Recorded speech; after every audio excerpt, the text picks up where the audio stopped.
Fajar dan Kak Ana, dan teman-teman relawan sekalian yang berbahagia pada malam hari ini. Puji dan syukur mari kita panjatkan kepada Allah Subhanahu wa taala karena atas berkat dan rahmatnya kita masih bisa mengikuti diskusi pada malam hari ini walaupun dalam keadaan di tengah pandemi COVID-19. Dan tak lupa juga kita selalu curahkan salawat serta salam kepada junjungan Nabi besar kita Nabi Muhammad SAW. Pada hari ini, perkenalkan nama saya Yuna Syafira dari Desa Beringin. Jadi, saya hari ini akan menjadi moderator pada diskusi pada kali ini dengan tema public speaking. Bentar ya. Sorry. Dengan tema public speaking, topiknya sharing session yang akan dibawakan oleh Salim Fadak dari bentar, sorry. Ayo, Bentar ya. Sorry. I'm so sorry. Desa tugasnya Desa Sungai Ya, session Salim Fadak dari Desa Sungai Pitung ya kalau nggak salah. Puting. Oh ya, Sungai Puting. Oke. Dengan dengan materi teknik dasar debat untuk pemula. Oke, langsung saja kepada pemateri dipersilakan. Terima kasih untuk Mbak Yuanda Syafira, moderator kita yang luar biasa dan cantik sekali ya. Alhamdulillah, saya terkesima loh lihat sampean ini. Masya Allah. Bismillahirrahmanirrahim. Assalamualaikum warahmatullahi ta'ala wabarakatuh.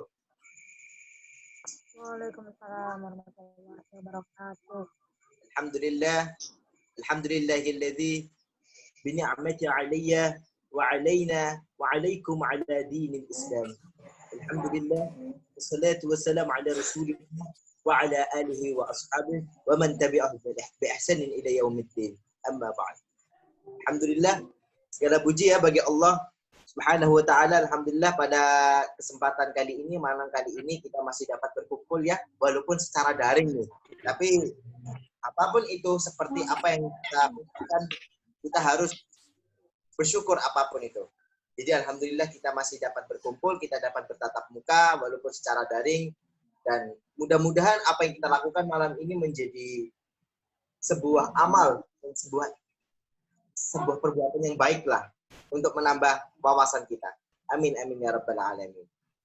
Salawat serta salam semoga tetap terlimpahkan kepada junjungan kita Habibullah Muhammad sallallahu alaihi wasallam yang selalu kita nantikan syafaatnya hingga nanti di yaumul kiamat. Dan kita juga apapun itu Rasulullah akan memandang kita dan mengakui kita sebagai hamba dari umatnya yang paling setia. Amin amin ya rabbal alamin. So, di sini saya ingin bertanya pada kawan-kawan semua. Dan sebelumnya saya juga terima kasih sekali ya kepada Mbak Moderator yang udah ngasih saya waktu ya, alhamdulillah, dan juga dari tim manajemen ya, luar biasa banget. Karena sebenarnya gini, kita mulai dari sesi diskusi aja, sharing aja. Saya bukan dalam artian, oh saya paling hebat, enggak. Saya yakin pasti teman-teman ada lebih hebat dari saya. Tapi karena saya cuma dikasih tugas ya, jadi insya Allah nanti saya ngasih insight yang berbeda daripada biasanya. Jadi untuk itu, saya memulai dulu kepada kawan-kawan ya. Mungkin bisa dibantu apa yang kakak-kakak pikirkan mengenai debat. Tapi kalau dengar kata debat ini apa yang dipikirkan terlebih dahulu? Boleh direspon dulu?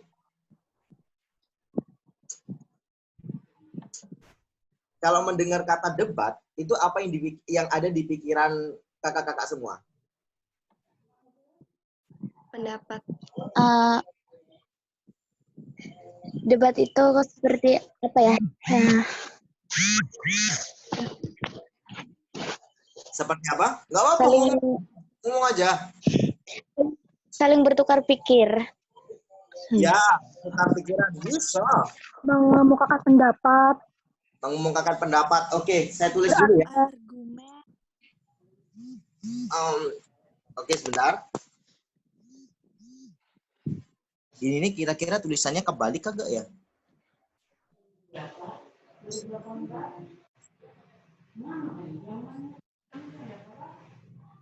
Jadi kita catat lebih dahulu.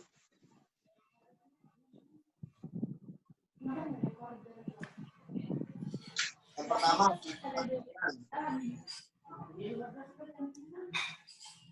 tulisannya jelas. Tulisannya jelas. Kurang. Nggak jelas ya? Sebentar. Saya aturin view-nya dulu.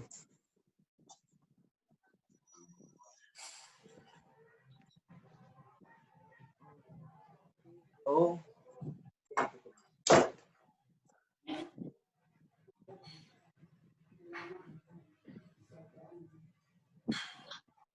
Oh, kayaknya emang nggak jelas sih. Bentar.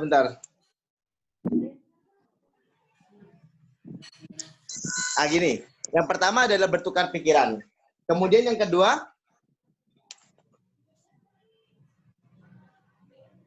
apa tadi? Mengemukakan pendapat. Good. Ini betul semua. Ada lagi? Satu lagi bisa dibantu? Memecahkan masalah, solusi. Ya. Mempertahankan argumen. Oke. Mempertahankan Argumen.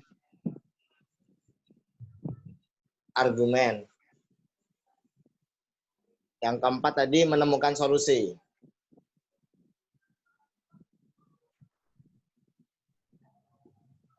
Nah, seperti ini kan. Ini kayaknya udah cukup 4 definisi dari kawan-kawan. Jadi kita bisa ngerti terlebih dahulu bahwasanya teman-teman ini pada dasarnya kakak-kakak semuanya sudah mengerti betul debat itu seperti bagaimana. Udah mengerti betul. Tapi memang dari insight yang berbeda-beda. Gitu. Tepuk tangan dulu dong untuk pengetahuan kakak-kakak. Luar biasa sekali. Jadi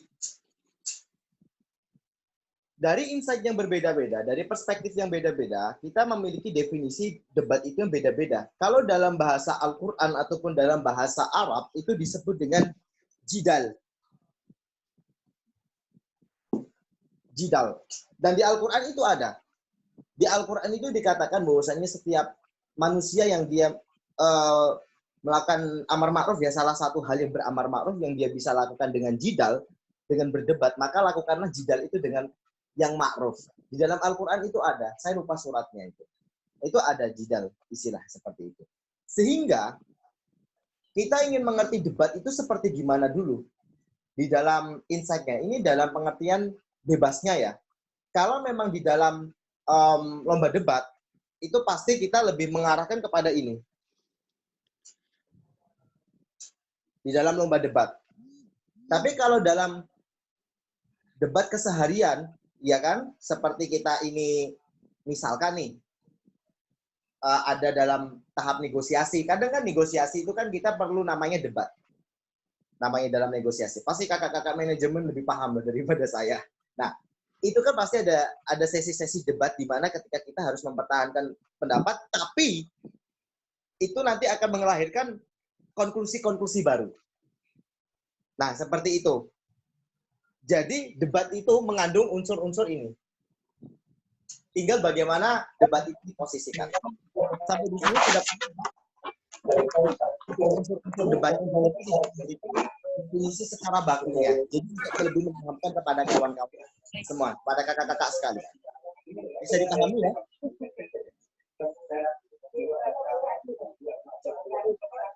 Bisa dipahami? Ya, bisa. Alhamdulillah. Sip. Di dalam debat-debat sendiri, itu kita kenal, dalam debat sendiri itu kita kenal dengan 2 bentuk ya debat itu. Yang pertama adalah debat formal. Debat formal. Yang kedua adalah debat informal. Ini bentuk-bentuknya.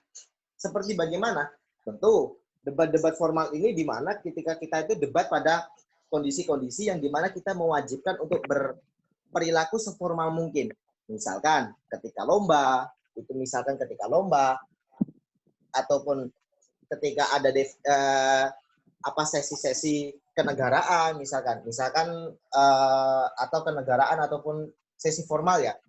Misalkan kita ada pada sebuah perkumpulan yang dimana ketika itu ada sesi di mana kita wajib untuk memberikan pendapat. Nah, itu kadang meleset ya, bukan meleset sih. Memiliki batas ya, benang merah ya, antara diskusi dan debat.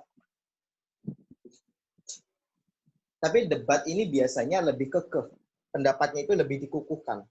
Sedangkan diskusi ini kadang biasanya orang itu masih mau menerima pendapat daripada lawan. Tapi kalau debat ini masih mau, tidak, hampir rata-rata ya, tidak mau menerima saran daripada lawan. Debat itu seperti itu. Istilahnya kalau dalam bahasa Jawa itu engkel-engkelan. Kalau dalam bahasa Jawa itu adalah bentuk formal. Jadi tata bahasanya harus tetap diatur dalam debat kondisi formal itu. Tata bahasanya pasti sesuai dengan kaidah bahasa yang baku. Sedangkan dalam debat informal, itu debat informal di mana ketika kita ya ngomong itu tidak terikat oleh keadaan-keadaan formal. Contohnya, biasanya kawan-kawan ataupun kakak-kakak yang memiliki ayahnya itu seorang makelar atau broker tanah, itu pasti sering mengalami namanya debat informal. Pasti itu, sering banget itu. Debat informalnya kayak gimana? Misalkan kita ke BPN, ataupun ke BPN ya, Badan Pertanahan Nasional. Terus kemudian ataupun kepada pihak ketiga gitu kan, ataupun kepada pihak lawan. Itu kan pasti akan mempertahankan pendapatnya, nggak bisa. Ini harusnya seperti ini. Ataupun misalkan ketika kakak-kakak ditilang misalkan. Ditilang itu kan sering kita berdebat dulu sama polisinya. Oh, nah. Itu kan termasuk debat informal. Seperti itu. Bentuknya, ya ini aja kalau bentuknya. Sehingga kita bisa masuk kepada tahapan selanjutnya adalah dalam debat itu seperti gimana gitu. Nah, pada dasarnya gini, dalam setiap kita berbicara, itu harus ada struktur. Setiap berbicara itu pasti harus ada strukturnya. Maksudnya seperti gimana? Seorang pembicara yang baik, dia harus bisa mengarahkan kapan dia harus ke utara, kapan dia harus ke barat, kapan dia harus ke timur, kapan dia harus ke selatan. Seorang pembicara yang baik ini harus mengerti maksudnya ini. Makanya Sun Tzu itu mengatakan dalam bukunya Art of War, dia mengatakan bahwasannya seorang jenderal yang dia mengerti tentang dirinya sendiri, mengenali dirinya sendiri, dan mengenali orang lain, maka dijamin pertempurannya akan, walaupun 1000 kali pertempuran, dia pasti akan memenangkannya. Namun seorang jenderal yang dia tidak memahami dirinya sendiri, namun memahami pihak lawan, itu masih dikatakan 50-50, bahkan cenderung kalah. Namun dia memahami dirinya sendiri. Jadi ini bukan 50% ya, mungkin sekitar 35%, karena beliau mengatakan cenderung kalah. Bila memahami dirinya sendiri namun tidak memahami lawan, dia akan menang 50-50.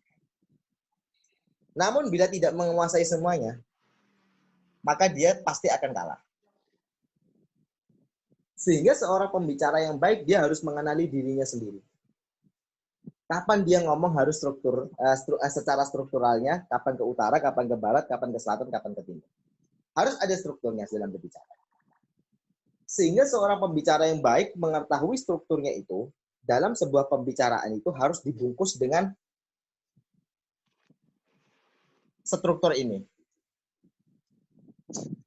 Ini pasti kakak-kakak sudah banyak yang paham ya mengenai AREL ya. Tentang AREL. Jadi AREL itu adalah argumentation. Yang kedua adalah reason. Yang ketiga adalah elaboration. Yang keempat adalah link back. Loh, Bang Salim, terus ini kan, Bang Nizar, ini kan yang biasa kita pakai untuk lomba-lomba debat. Loh, kalau pembicaraan secara informal, apa kita harus pakai struktur ini? Nah, pertanyaan ini kan sering kita pikirkan gitu kan. Apakah memang dalam keadaan informal sekalipun berbicara harus mengenai hal-hal ini? Iya. Dalam berbicara itu, baik itu orasi ataupun diskusi ringan yang secara informal, harus berbicara itu mengandung unsur ini. Itu baru pembicaraan yang konstruktif. Argumentation, reason, elaboration, dan link back. Singkatnya, argumentation itu di mana posisi kita ada. Posisi kita di mana? Apakah kita ada di sein kiri? Apakah kita ada di sein kanan? Atau kita netral? Itu harus dipahami terlebih dahulu. Misalkan, ketika tahun 2019 ada debat presiden, kontestasi politik Indonesia, di mana masyarakat terpolarisasi dengan 01 dan 02. Tiba-tiba kawan-kawan ini, bapak-bapak yang ada di warung kopi ini dengan pintarnya bisa menjadi seorang pembicara. Nah, iya itu. Kenapa? Karena dia sudah memiliki struktur dalam berbicaranya. Misalkan gini, kan jangan memilih 01 lah. Gitu. Kenapa? Ulun 02 nangai. 02 itu pokoknya keren pokoknya. Pak Prabowo ini udah mantan mantan tentara, kemudian peduli negara, peduli bangsa dan lain sebagainya. Jadi dia kan sudah menempatkan di argumentation-nya. Kemudian reason-nya beliau menjelaskan Pak Prabowo itu seperti apa. Nah, elaborasinya ini itu pendalaman daripada reason-nya itu tadi dengan menyajikan evidence atau bukti-bukti. Jadi dieksplor lebih dalam. Terus link back itu biasanya menyimpulkan lagi. Jadi nangai jangan pilih 02, jangan pilih 01. Nah, contohnya seperti itu. Dipahami daripada struktur ini?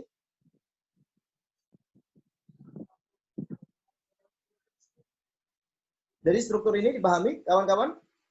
Kakak-kakak semua?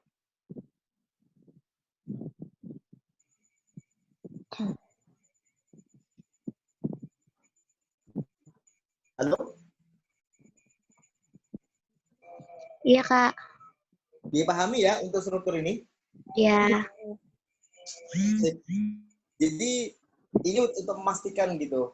Jadi tahapan-tahapannya itu kakak-kakak bisa paham semuanya. Nanti kita akan diskusi pada sesi tanya jawab, kita bisa lebih nyaman untuk mengeksplor kembali. Nah, seperti itu kan. Jadi dalam struktur pembicaraannya, struktur dalam pembahasan harus mengandung unsur ini. Dalam keadaan apapun. Lalu bagaimana cara kita menjadi seorang pembicara yang handal atau pendebat yang handal? Tips-tips daripada menjadi pendebat yang cukup baik itu adalah yang pertama tentu harus banyak membaca. Harus banyak membaca dan banyak informasi. Caranya seperti apa? Apakah kita harus membaca banyak-banyak buku?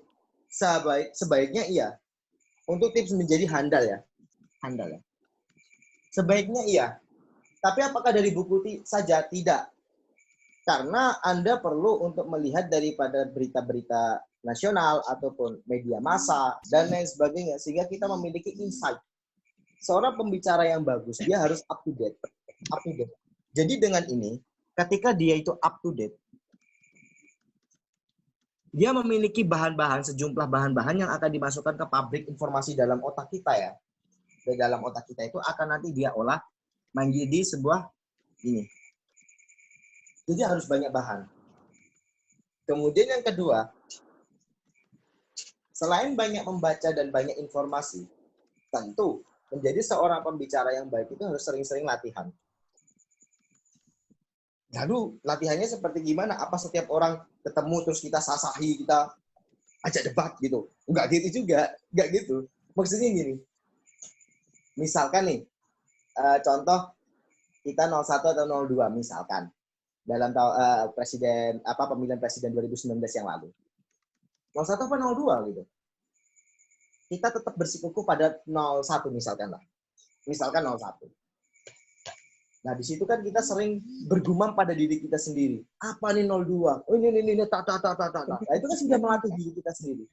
Kenapa? Karena dia sudah banyak membaca daripada beberapa sumber yang dia dapatkan, kemudian dia olah menjadi sebuah argumentation dengan reason yang dia ajukan, kemudian elaboration-nya dari bukti-bukti yang dia dapatkan, kemudian dia link back pada pendapat utamanya. Jadi sering latihan dengan berbicara dengan diri sendiri itu sudah termasuk latihan.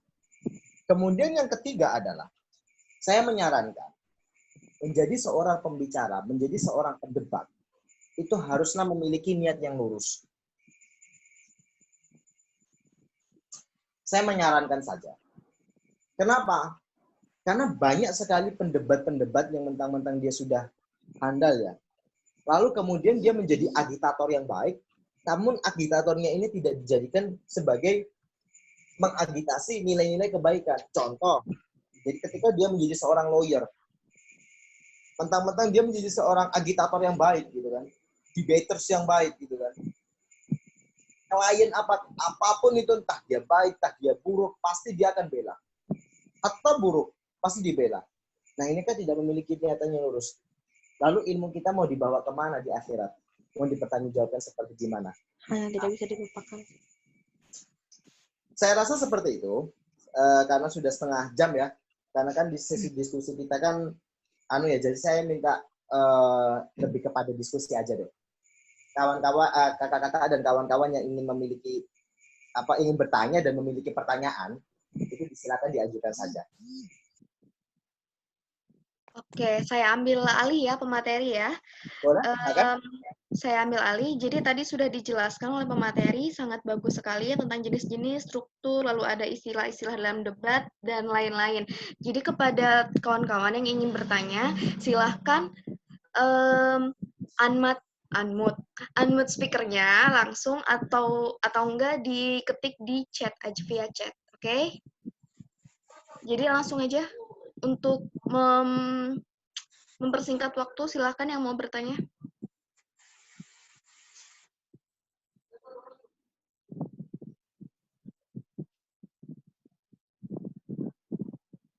Monggo silakan.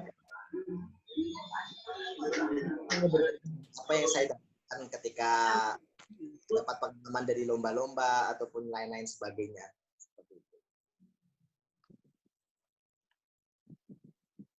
Oh iya, bagus. Ada dari Kak Mahdi ya. Ya, pertama dari Mahdi, yang keduanya dari Al-Wafi. Bisa dibaca ya Kak ya, itu langsung. Oh ya. Pertanyaannya. Pertanyaannya itu sebentar. Ya Allah, pencet lagi. Dalam berdebat, dalam belajar untuk berdebat, apa saja kesalahan yang harus dijauhi dalam hal ini? Terus yang satunya, katanya ada 2. Ada di atas itu. Oh, enggak. Belum. Yang Kak Mahdinya belum. Waduh, kalau Kak Mahdi ini, itu nggak usah bertanya, Gin. Itu udah lebih hebat dari saya itu. Masya Allah itu. Katanya boleh nanya. Ya udah, Masya Allah, tawaduk banar si Cina. Ya Allah, tawaduk betul. Itu loh nanya itu loh. Tadi kan dapat ilmu baru nih. Masya Allah ya baru kan mindsetnya kan debat itu pasti sesuatu yang halal tapi kayak Rasulullah kan. Ya, gimana? Kan debat itu sesuatu yang halal tapi tidak disukai Rasulullah. Nah, betul. Gitu kan. Itu kan mindsetnya jadi negatif, tapi terbuka tadi tuh setelah mendengarkan penjelasan dari saudara. Jadi ya nanya, itu pertanyaannya. Masya Allah. Enggak apa-apa. Kita sharing. Masih belajar. Tabarakallah. Allah ibarik fik, insyaallah. Pertanyaan yang pertama, itu dalam belajar untuk berdebat, apa saja kesalahan yang harus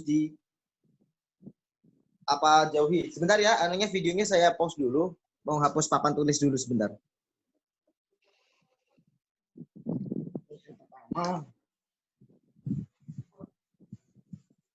Yang kedua adalah pertanyaan dari abangda saya. Bagaimana manajemen debat umum sama manajemen debat personal? Oke. Kak Mahdi bisa dijelasin lagi maksudnya debat pertanyaannya seperti gimana ini ya, maksudnya debat manajemen sama personal, maksudnya gimana? Kalau personal tuh kita lebih kepada yang tadi amal ma'ruf nahi munkar kan. Oh ya.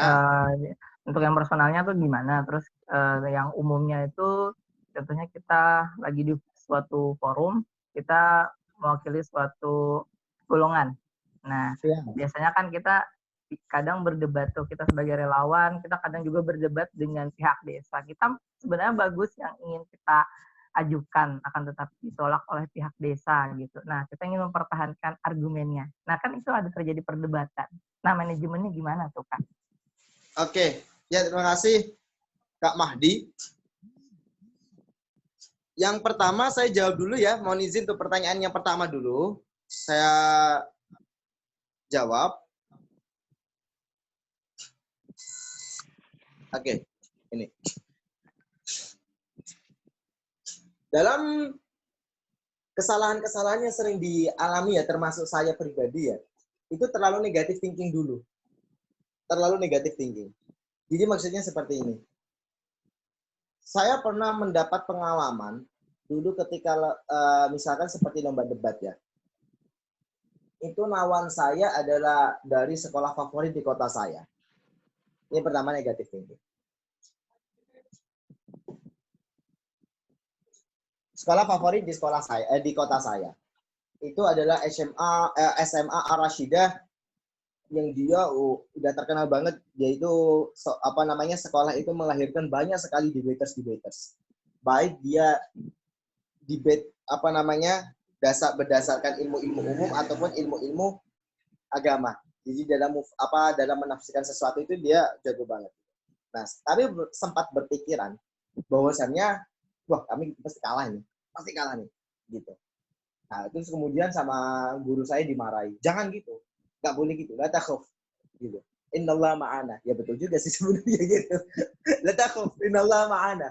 Pasti Allah itu sama kita, pokoknya kalau niatnya baik. Nah, ini nanti akan berhubungan sama di sini. Nah, sehingga ketika lomba debat itu, kita berusaha untuk menghilangkan ini. Ternyata qadarullah, pertolongan Allah itu ada waktu Olimpiade debat bahasa Inggris itu. Langsung di SMA Ar-Rashidah itu dalam menjelaskan itu ya kok qadarullah mosi yang sangat umum sekali waktu itu ya. Al-Maidah ayat 51. Waktu itu emang sangat viral kan ayat itu kan gara-gara diangkat oleh Pak Jokowi, Pak Ahok. Waktu itu viral banget itu. Sehingga beliau menyampaikan daripada sisi satu aja gitu loh. Dari tafsirnya yang diangkat oleh beliau itu Al-Qurtubi rasanya itu. Tafsir dari Al-Qurtubi saja. Nah, akhirnya kita ketika itu harus mendukung ayat itu yang dimana mosinya itu non-muslim boleh memimpin orang Islam gitu. Nah, waktu itu lawan itu memiliki keplesetan, tidak memberikan limitasi, tidak memberikan view yang banyak gitu dari ayat itu, mengambil dari satu referensi saja Al-Qurtubi, sedangkan kami itu mengambil referensi dari Ibnu Hajar Al-Haythami, kemudian Ibnu Katsir.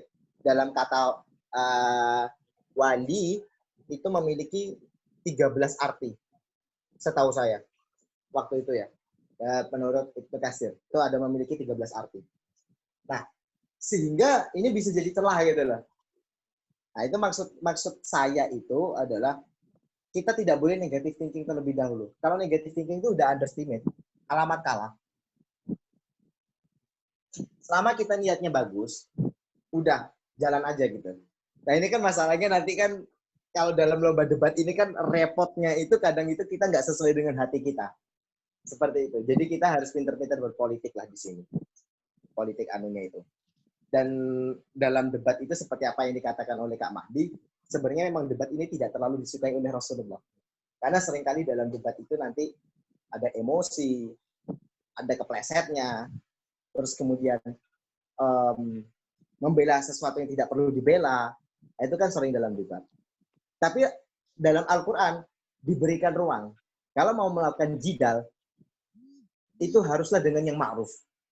Artinya boleh dan menjadi sunatullah. Walaupun Rasulullah sendiri tidak menyukainya. Tidak mesti sesuatu yang tidak disukai oleh Rasulullah itu tidak menjadi sunnah. Karena apa? Ada beberapa hal yang dimana secara pribadi Rasulullah pernah melakukan, tapi pandangan Rasulullah sendiri itu tidak menjadikan sesuatu itu disukai. Contoh, ketika Rasulullah itu tidak mau melihat wajahnya Wahsy, apakah berarti Rasulullah itu membenci Wahsy? Kan tidak. Nah, seperti itu. Itu dalam apa yang saya dapatkan dari Gus Baha. Jadi seperti itu. Pertama, jangan negatif thinking. Ini kesalahan yang paling sering dilakukan ini. Kemudian yang kedua adalah tidak memahami emosi atau topik pembicaraan itu. Tidak paham.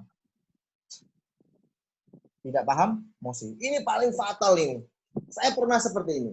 Kita pernah. Waktu itu tim itu salah memahami emosi, di mana emosinya itu negatif. Dan kita ini suruh negatif itu maksudnya seperti ini. Dewan ini percaya tidak akan melegalisasi ganja, gitu. Misalkan tidak akan melegalisasi ganja. Kalau kita itu positif, misalkan kita pada tim afirmatif, berarti kan kita harus gimana caranya ganja ini tidak boleh dilegalisasi. Nah ini kan sering, mentang-mentang kita itu mendapat tim afirmasi, kita pikir itu ganja dilegalisasi. Padahal harusnya tidak. Nah ini kan sering gitu logika kayak gini itu sering banget kayak gini nih. Kalau dalam lomba debat. Tapi kalau dalam pembicaraan informal, itu yang paling sering kita lakukan adalah ketika kita tidak paham emosi, itu kita ikut nimbrung gitu. Ada sebuah halakoh misalkan, ada sebuah halakoh atau majelis-majelis lah. Kalau orang Arab nyebutnya gitu, majelis atau duduk-duduk gitu kan, ngobrol sesuatu gitu. Kita nggak paham apa yang mereka bicarakan. Tiba-tiba kita nyeletuk gitu. Ini kan malu kalau kita salah. Itu termasuk saya pernah juga kayak gitu itu. Malunya minta ampun. Itu kesalahannya luar biasa tuh. Termasuk ketika kita itu ada dalam forum-forum misalkan perwakilan gitu kan.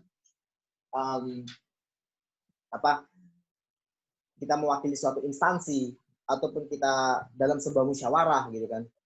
Kita debat gitu kan. Kita nggak paham dengan apa yang dibicarakan oleh mereka gitu. Tiba-tiba kita mengeluarkan pendapat. Tentu kalau nggak nyambung, bukan masalah apanya, malunya itu.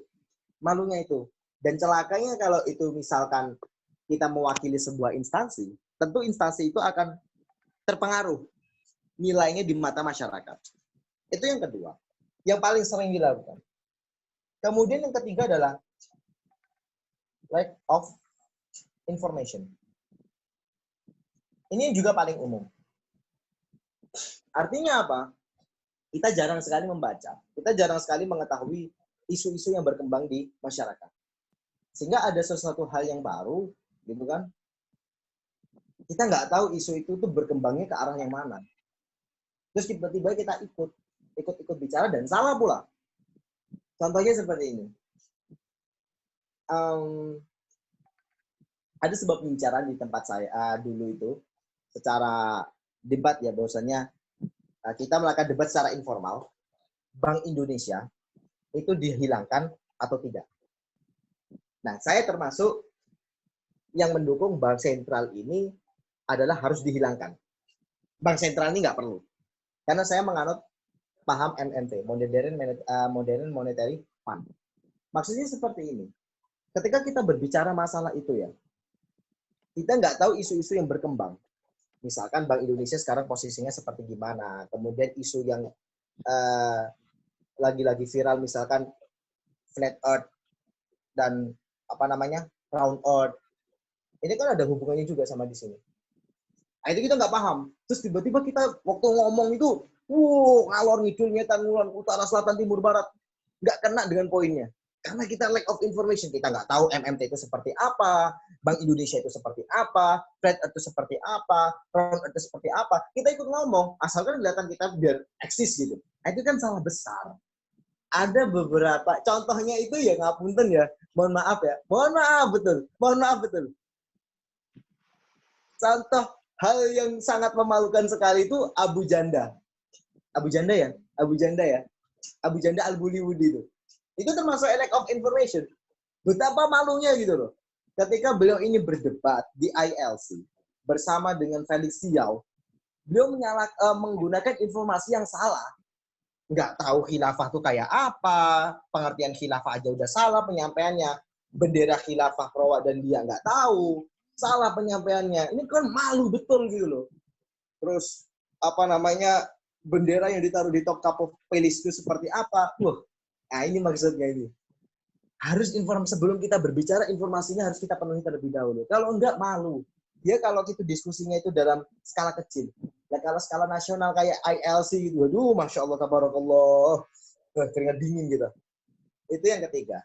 Kemudian yang keempat, yang paling sering kita lakukan, itu adalah ini. Grogi. Grogi itu sesuatu hal yang wajar sekali. Tapi manajemen groginya itu loh. Saya punya tips. Gimana cara menghilangkan grogi itu?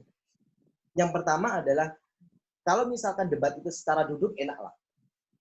Kita bisa memperbaiki tempat duduknya masing-masing. Kita ambil posisi yang pas, yang nyaman gitu ya. Nah itu bisa memberikan kesan yang pokoknya breathing-nya itu atau nafasnya itu nyaman sekali. Nah, itu bisa memberikan efek-efek menghilangkan grogi. Adapun ketika kita berdiri, itu jangan terlalu rapat kakinya. Jangan terlalu rapat. Kakinya dibuka selebar bahu saja, gitu kan? Dan biasanya kalau saya, ketika misalkan debat di atas panggung, ataupun berbicara di atas panggung, sebelum debat itu berlangsung, saya sudah ke panggung duluan. Saya ambil auranya dulu. Auranya saya ambil dulu. Jadi ketika saya nanti di atas panggung, saya sudah tahu apa yang saya harus lakukan. Saya biasanya seperti itu. Itu tips dari saya. Usahakan kita datang terlebih dahulu di tempat lokasi, kalau misalkan itu secara formal ya. Datang ke lokasi dulu, ke venue dulu. Ambil auranya. Ambil nafas dalam-dalam. Kalau saya biasanya gitu. Kemudian ketika nanti sudah di atas panggung, jangan langsung mulai. Misalkan di atas panggung baru menginjakkan kakinya terus menghadap ke audiens. Assalamualaikum warahmatullahi wabarakatuh. Jangan lakukan itu. Itu fatal betul itu. Karena kita belum ngambil energi yang ada dari audiens. Saya biasanya mau menjeda itu sekitar 5-7 detik. Saya diam. Nanti bohong-bohongannya saya yang ngomong sama moderator. Sudah gitu. Itu untuk mengulur-ulur waktu sampai 5-7 detik. Saya terus ngambil nafas dalam. Ketika sudah sampai 5 atau 7 detik, baru saya mulai Assalamualaikum warahmatullahi wabarakatuh. Gitu. Saya baru tatap mata-mata daripada para audiens sekalian. Ini ya tips-tipsnya ya. Ini harap dihindari. Kasihan kalau nanti kalau kita alami ya.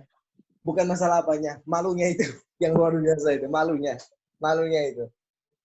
Ya Allah. Apalagi kalau kita itu niatnya baik dan kita melakukan kesalahan-kesalahan ini kan nilai-nilai dari kebaikan itu kan bisa turun lagi. Seperti itu. Untuk penanya pertama, dipahami ya. Kak siapa tadi? Saya lupa namanya. Kak Alwafi. Kak Wafi ya? Iya. Ya Kak Wafi udah dipahami ya? Alwafi ya, Kak Alwafi.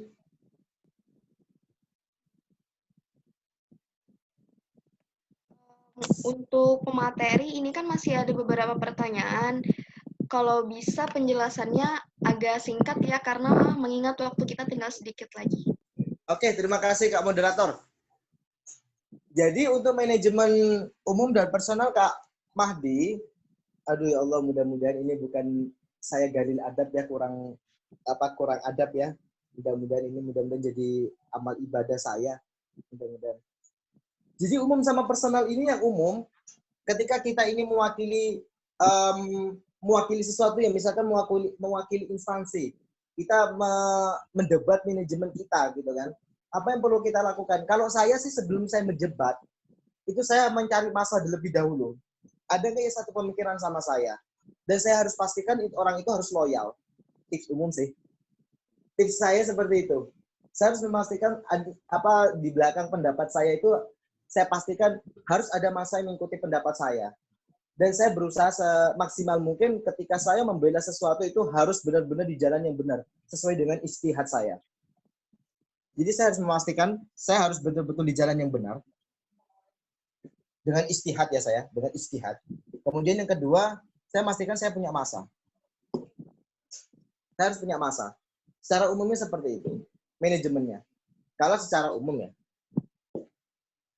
harus punya masa.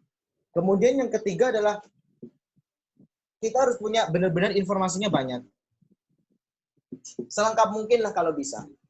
Nggak harus kita baca buku, nggak harus bisa kita tanya-tanya sama orang. Itu. Secara umum manajemennya seperti ini. Yang paling utama sih kalau saya ya. Kalau ada pun yang maksud saya itu yang paling utama dan saya memiliki ciri khas sendiri. Ketika saya debat secara umum ya. Apa melawan ke manajemen atau lain sebagainya, saya harus memenuhi ini dulu. Saya harus pastikan saya harus beristihad dulu. Apakah saya bela benar atau salah? Karena setiap apapun yang kita lakukan dimintai tanggung jawab. Kemudian secara personal ya misalkan kita mendebat gitu ya, kita nggak punya masa gitu. Berarti ya kita harus pada jalan yang benar dan informasi yang tepat. Nggak semua yang misalkan kita berdebat tidak punya masa itu selalu kalah, nggak selalu. Contohnya ketika Nabi Musa berdebat dengan Fir'aun, dia kan nggak punya masa. Tapi dia menang kan? Nah seperti itu. Dalam manajemennya itu saya rasa ini. Apa unsur-unsur yang perlu dipenuhi. Adapun yang lain-lainnya, saya rasa kayaknya tadi di sini saya sempat singgung deh. Seperti itu. Kak Mahdi, bagaimana Kak Mahdi?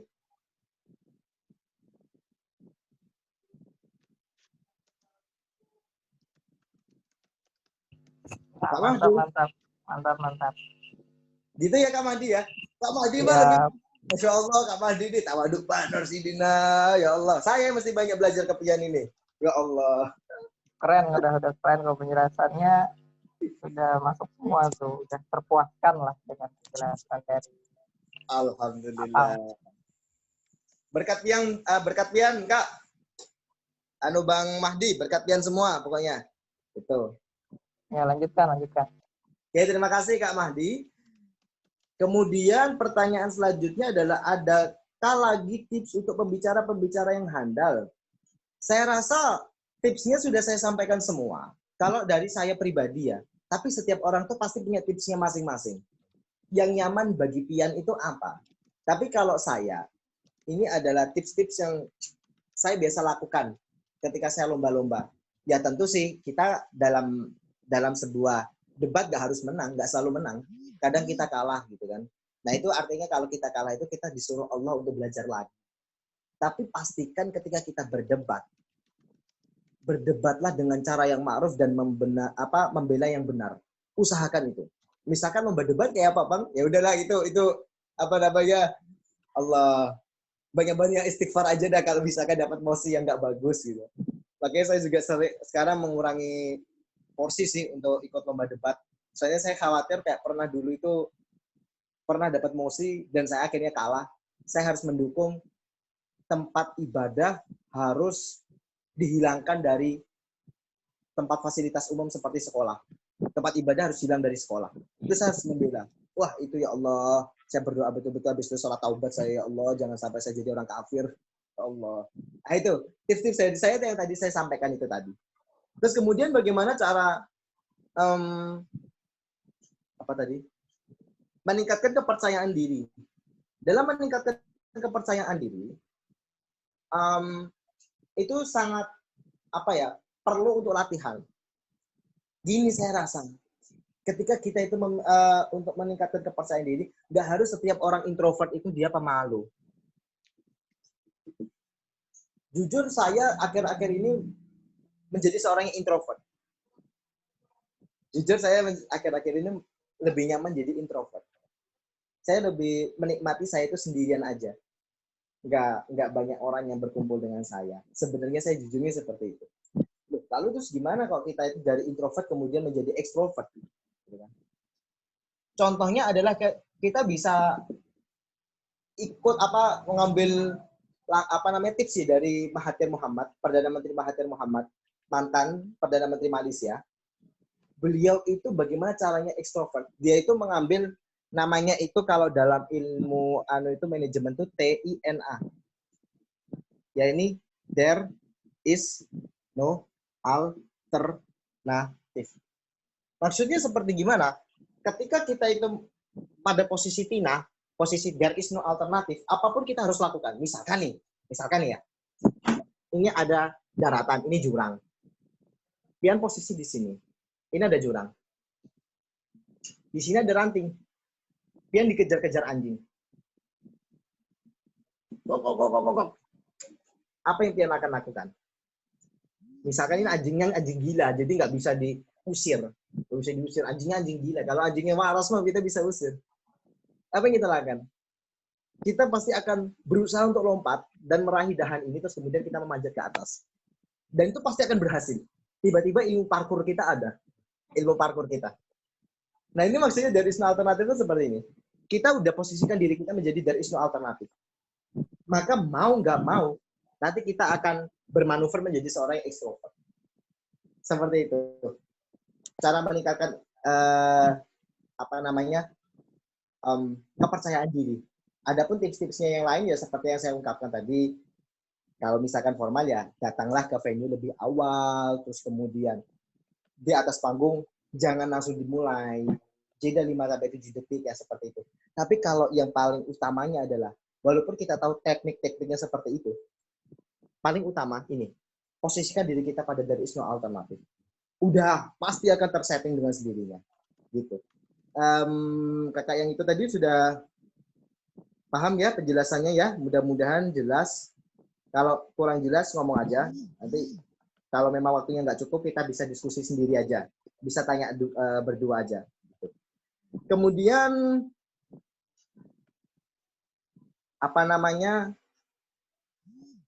berdebat kita cenderung terbawa emosi dan hampir terlihat sebagai marah. Bagaimana cara mengatasi hal tersebut? Ya, ini termasuk saya sering mengalami sekali ketika kita berdebat saya juga terbawa emosi.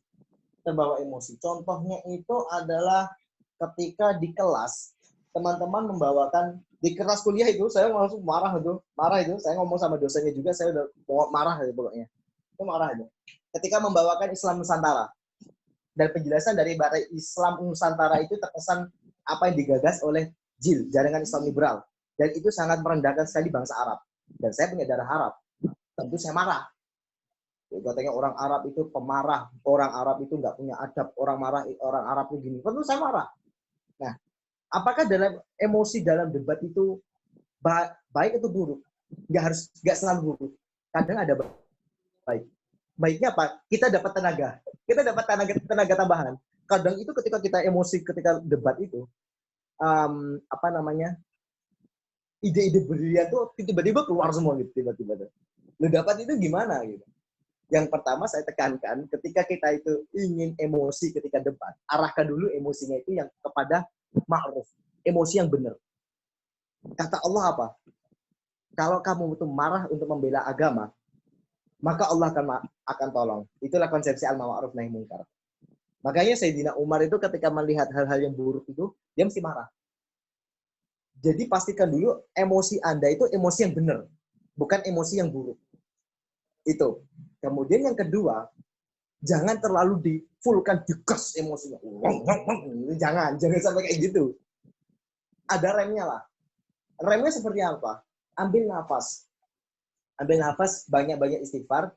Kita kan kalau kita muslim ya. Tarik nafas, baca istighfar. Nah, terus kemudian kalau kita itu emosi, misalkan orang tua kita dijelek-jelekin gitu kan dalam debat gitu, atau bangsa kita dijelek-jelekin gitu kan. Ah, itu arahkan emosinya itu arah yang benar. Insya Allah itu pasti emosinya akan tertangani. Caranya gimana? Yaitu tadi banyak istighfar, selawat, arahinnya seperti gimana? Tarik nafas pelan-pelan gitu kan. Terus kemudian baru ungkapkan rebuttal kita, perlawanan kita. Oh, nggak bisa kayak gini. Baik itu berlaku untuk formal ataupun informal. Seperti itu. Mudah-mudahan dipahami, Kak.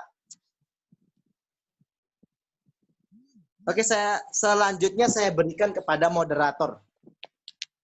Ya, saya ambil alih ya, Kak Salim Fadak. Oke, untuk teman-teman, tadi sudah ada beberapa pertanyaan, kan ada 5 pertanyaan, jadi mohon maaf sekali karena harus ditutup, karena ini waktunya sudah lewat dari jam yang semestinya. Jadi langsung saja saya tutup diskusi pada hari ini, namun sebelumnya tadi ada colekan sedikit dari tim manajemen, jadi diminta kepada kakak-kakak semua, kawan-kawan semua untuk membuka kameranya, karena kita akan melakukan sesi foto bersama, gitu loh. Jadi silahkan dibuka ya kameranya ya. Mungkin yang belum pakai jilbab, ya pakai jilbab dulu lah, 1 menit. Karena biasanya kan kita kayak cuma dengerin aja, jadi nggak sempat siap-siap dan lain-lain. Ya, sebelum ditutup juga, saya juga atas nama pribadi ya, khawatirnya nanti nggak ada kesempatan waktu. Saya atas nama pribadi juga, selaku yang diberikan amanah lah untuk hari ini, menyampaikan sharing-sharing yang apa saya ketahui.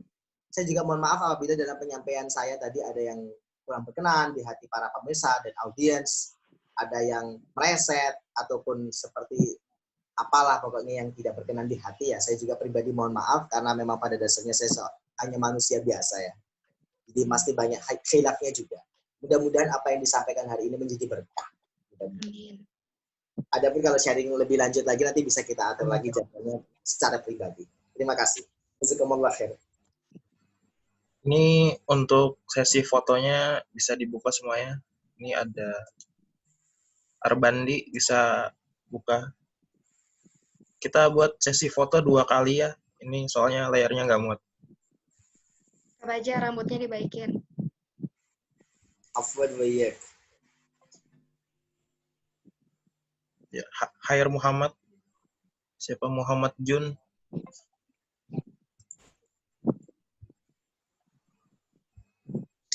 Siska, Aida aja, Aida Aprina.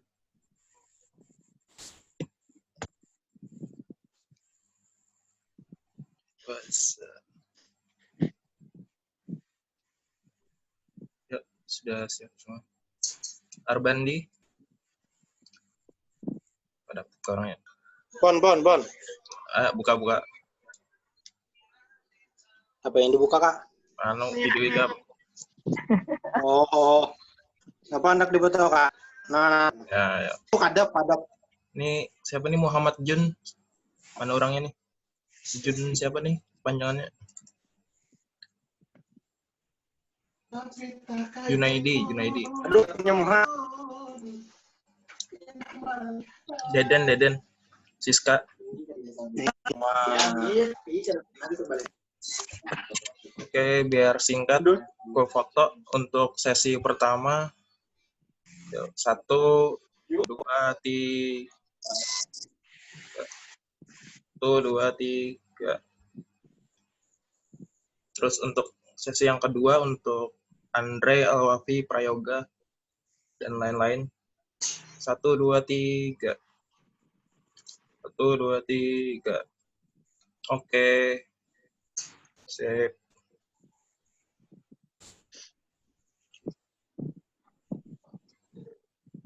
Ya, kembali ke moderator. Ya, terima kasih Kak Fajar sebagai host. Oke teman-teman, mungkin sesi foto ini adalah akhir dari diskusi kita pada malam hari ini. Terima kasih kepada Kak Salim Fadak yang telah memberikan materi pada malam ini sungguh luar biasa. Kenapa? Karena biasanya materi debat itu kayak cuma nasionalisme aja, tapi hari ini, malam ini saya juga pribadi belajar bahwa ada pandangan Islaminya gitu. Oke. Mungkin itu saja. Terima kasih dan selamat malam. Assalamualaikum warahmatullahi wabarakatuh. Waalaikumsalam warahmatullahi wabarakatuh. Hanai.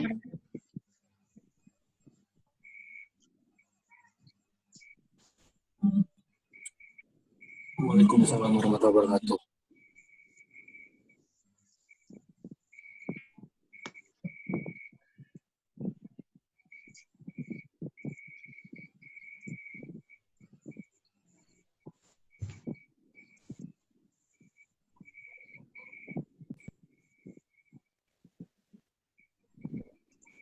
Kenapa? Banyak yang kada keluar lanang sudah tuntut.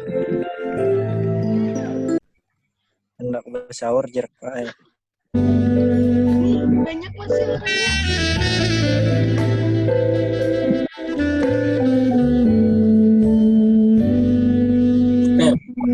Apa keluarnya?